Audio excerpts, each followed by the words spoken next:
are not going to use me as an excuse again. I don't. Every time you can't face yourself, you blame it on me. That is not true. You say it's because of me, you say it's because of the neighborhood. No. You use every other phony excuse. Mom, I want to do something right. And I don't want you to run away from me again. Dad? This is all going too fast for me, You better give son. me something. You better give me something fast. On September 21st, 1955, James Dean, the magnetic and brooding actor whose brief, electrifying career made him a cultural icon and a symbol of rebellion, walked into a car dealership in Hollywood to trade his Porsche Speedster in for another Porsche, the 550 Spider. The Speedster was lightning fast, but it was nothing compared to the Spider.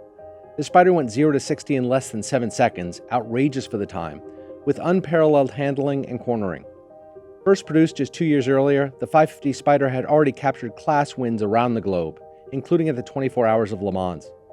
The car was lightweight, just over 1,200 pounds, which gave it exceptional speed and handling, and its low-hung aerodynamic body, exposed wheels, and stripped-down interior were designed for pure performance. Even at the time, it was considered among the iconic sports cars ever made.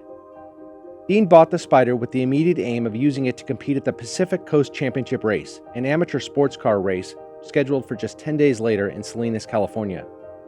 Shortly after buying the car, Dean had it customized with the number 130 painted on the hood, doors, and rear deck, and the car's name, Little Bastard, scrawled across the back. The car was more than a machine. It was a metaphor for the way Dean lived, stripped down and restless, elusive yet eager for attention. The original plan was for Dean to have the car towed to Salinas, but his personal mechanic, the German-born, Porsche-trained Rolf Wutterich, convinced him to instead drive it the 300 miles to Salinas to get a feel for its speed and the way it handled. Dean agreed, and at about 1 p.m. on the afternoon of September 30th, he and Wutterich climbed in through the Spider's open roof and into its low-backed bucket seats and headed out, with photographer Sanford Roth and Dean's friend, Bill Hickman, following in Dean's Ford station wagon. The drive would take about 6 hours. After a short coastal drive along the 101 freeway north of Los Angeles, the two-car caravan transitioned onto Route 466, a 2-lane highway that cut through Central California.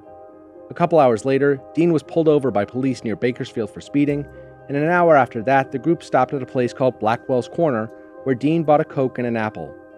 Then they resumed their drive north and west toward Salinas. The photographer, Roth, memorialized the journey, capturing Dean exactly how most of us think of him now, in dark jeans, a white t-shirt and sunglasses, with a cigarette hanging from his mouth, looking incredibly handsome and cool.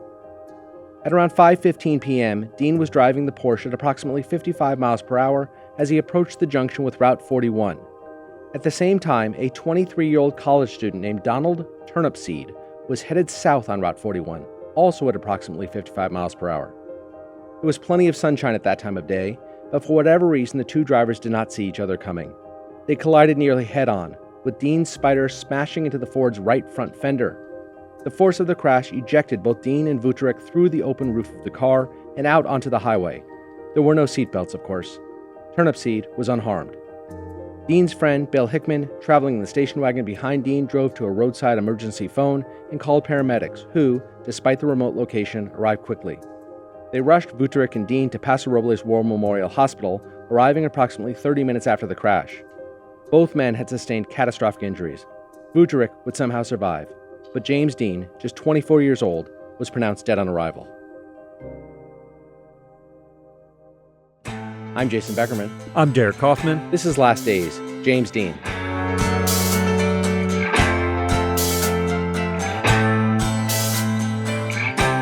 The injuries sustained by both Wutterich and Dean were devastating.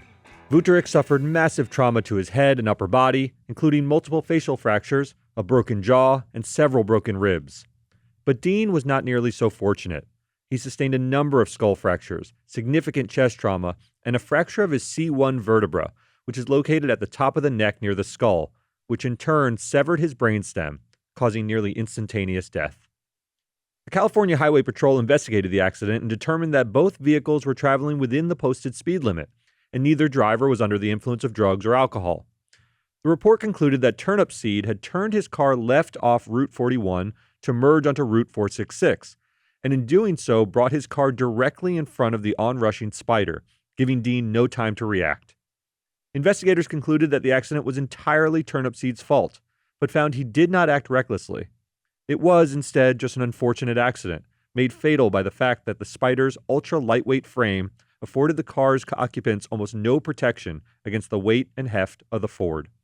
News of the accident spread rapidly, and it soon became clear that in death, James Dean would achieve a level of fame and cultural significance that far surpassed anything he had experienced during his brief life. Newspapers across the nation ran front-page headlines announcing Dean's death, with the New York Times calling Dean, quote, one of Hollywood's most promising young actors. Fans flooded theaters to watch East of Eden again, and Warner Brothers expedited the release of Rebel Without a Cause to get in theaters while Dean's death was still top of mind. Critics began to draw comparisons between Dean and cultural icons like Marlon Brando and Montgomery Clift, and famed Hollywood columnist Hedda Hopper called Dean the brightest young star in Hollywood's constellation. But in a way, these tributes seemed odd and overblown. James Dean was not by any measure a major Hollywood celebrity when he died, and the comparisons to Marlon Brando didn't exist before the tragic accident. In fact, Dean had only made 3 notable movies in his short life, and only East of Eden was released in theaters before his death, and it did not perform particularly well at the box office. Dean's next 2 films, and those with which he is now most associated, Rebel Without a Cause and Giant, were released months later and did much better at the box office.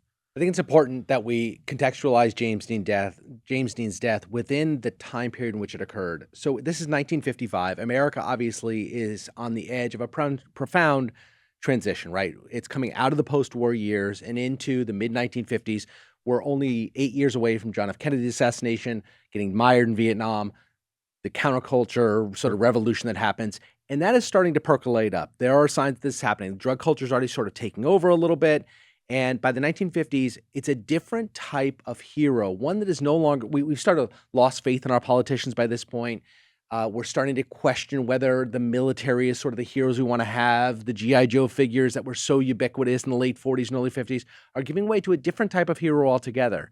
And in steps James Dean, and he really is just like somebody who's challenging convention, questioning authority with sort of this emotional intensity that really didn't exist just before that. Yeah, and he strikes just such an impressive figure. I mean, when you look at him, he looks youthful, or he's 24 years old. I mean, his career is just starting, so he is emblematic of that youth movement in a way that, you know, older actors were obviously much more well-known, but they started to feel staid. The acting style felt like of a different generation. That World War II generation was totally a different style, and James Dean's at the vanguard of what acting will become with guys like Marlon Brando and all of the Well, Brando's already at this point done On the Waterfront. We'll talk about Brando in a second. He's got On the Waterfront, he's got Streetcar, and he is creating this kind of person, but it's a little bit different. Yeah. But it's a huge departure from the Bogarts, the Jimmy Stewarts, you know, that old world Atlantic inflection in their words. To words. your point, movies were made differently. We're starting to get more realism. It's not that hyper sort of sensationalized music with the dun-dun-duns in the background.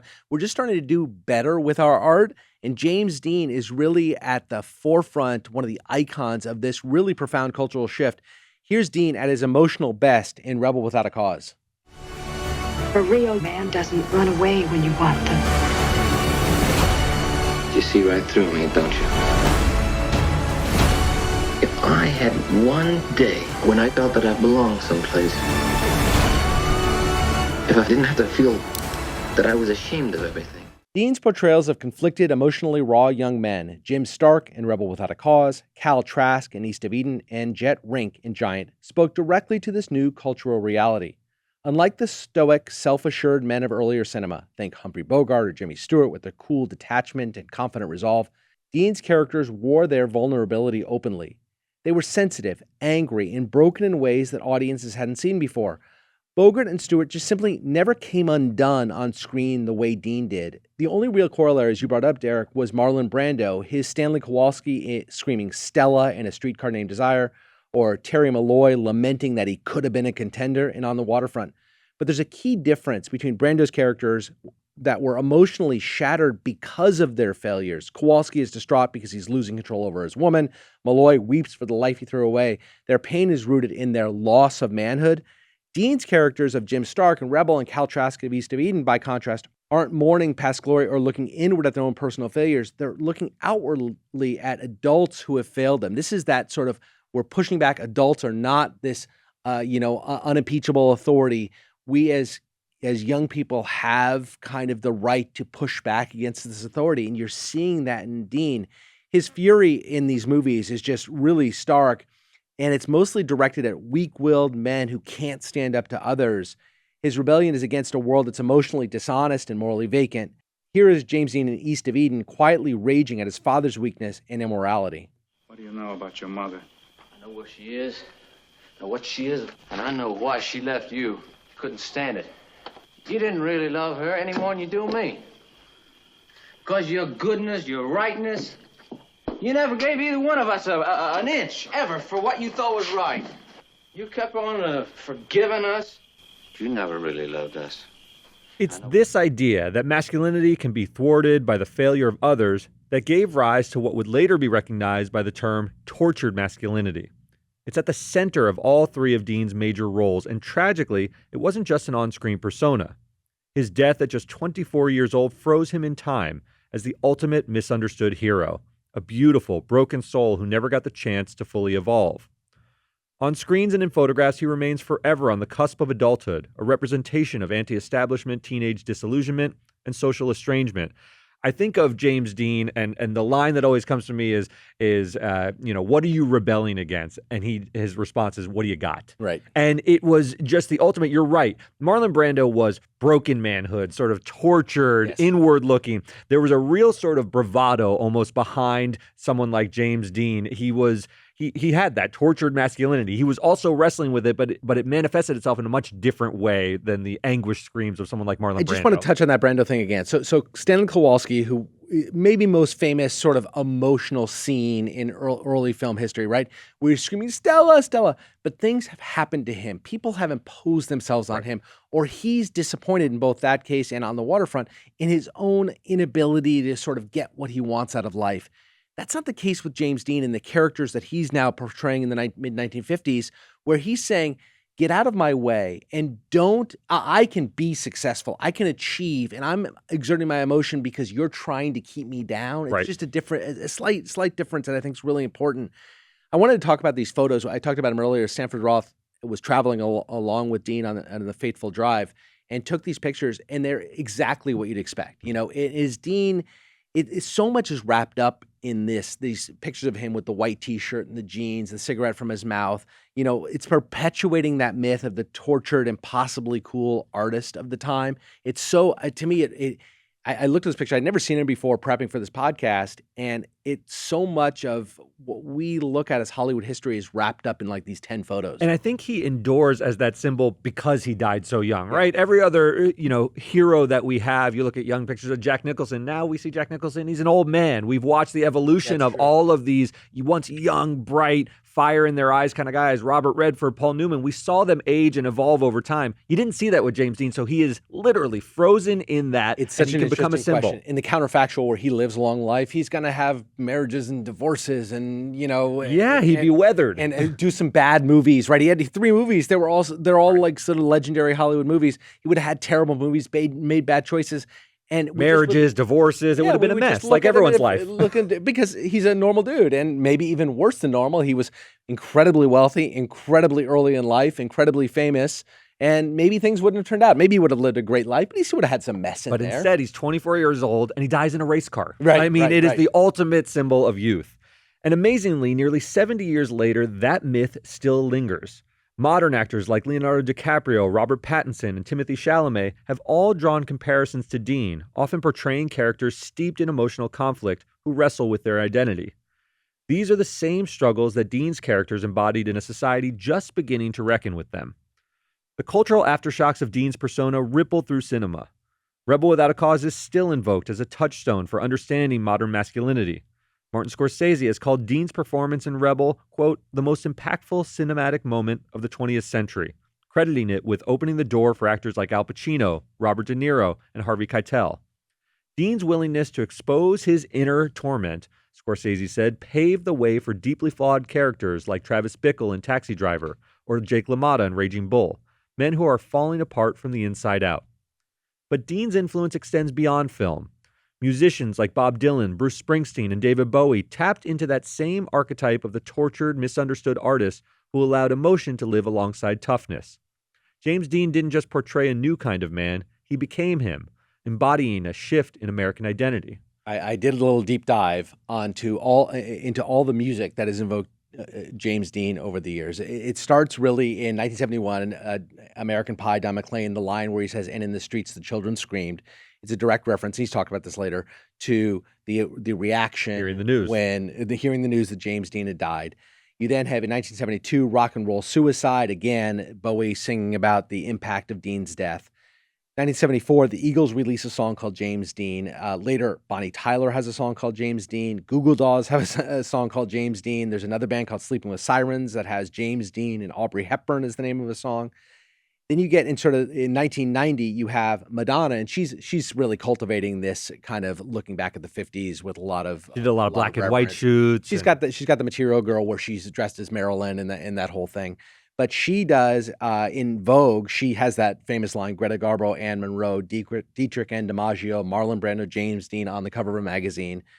And then you got Paula Abdul. I don't know if you remember this. This was right when I was in college. She has Rush, and she reenacts a scene-by-scene version. The music video is a reenactment of Rebel Without a Cause, the biggest scenes from that. And then, of course, in 2014, you get Taylor Swift with Style. You got that James Dean daydream look in your eye. It's remarkable to have that much cultural cachet, and he died when my mom was born. 60 years before Taylor Swift sings Style. And when I ask my kids, do you guys know who James Dean is? They're like, yeah, from the Style. What do you song. think accounts for that? Is it just those images of him with the white shirt? They still look cool. That's the thing about when you say someone is timeless. Look, Marilyn Monroe is a beauty, but to me, she's timeless in a different way. She looks like she's of an era. If I look at James Dean, he looks like the guys who were in Beverly Hills 90210. He looks like a young Justin Bieber. There's a certain sort of ineffable quality that is truly, through the ages, can still resonate. And James Dean had that in spades. He's got that in spades, no question about it. But I still, to this day, I cannot fully grasp why it is that 70 years later, it's a huge period of time, right? 70 years, that the kids we work with who are in their 20s know who this person is, not just from Taylor Swift. He represents something about like counterculture within boundaries. He's not committing crimes, anything like that. He's just a rebel. I hate to with no use cause, it. With maybe. No, I don't know how to It's true. I can't think of anyone else, aside from presidents. I mean, everyone knows JFK and that assassination, but he was a president of the United States, and it represented the loss of American innocence in big ways. James Dean had been in 3 movies. Only one of which had come out. Everybody's heard of Bogart and Brando, but they were in the biggest movies of all time, and people have gone back and watched those movies.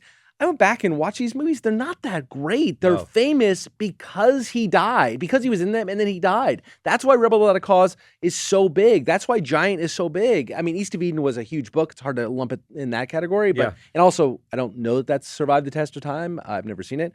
But he's singular. He has the least body, at least in terms of a body of work, and the largest reputation of anyone I can imagine in Hollywood history.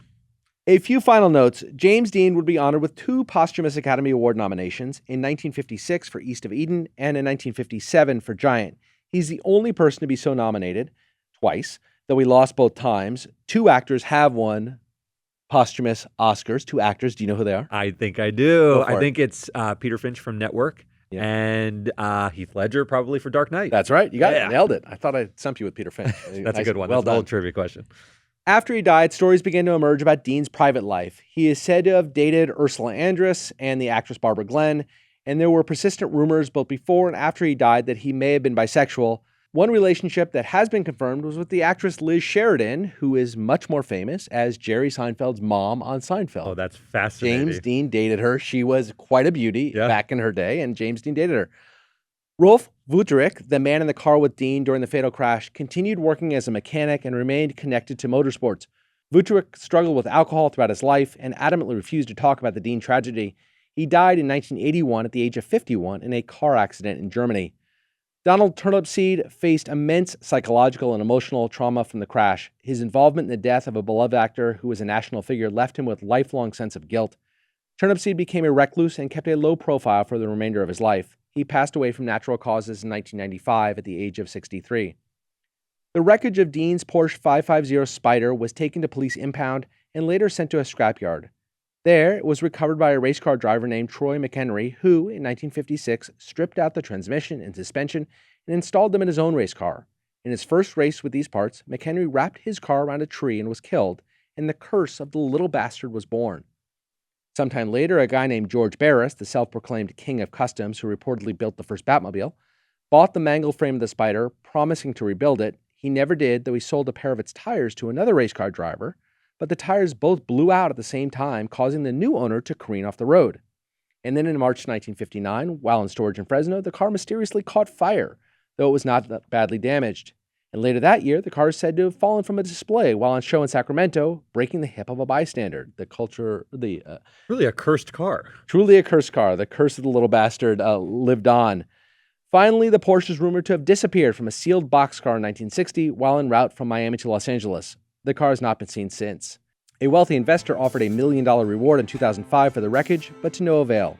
Today, the Porsche 550 Spider is considered a crown jewel among classic sports cars. Original models are exceedingly rare and can fetch millions of dollars at auction, buoyed by their distinctive style and their association with one of the greatest tragedies in Hollywood history.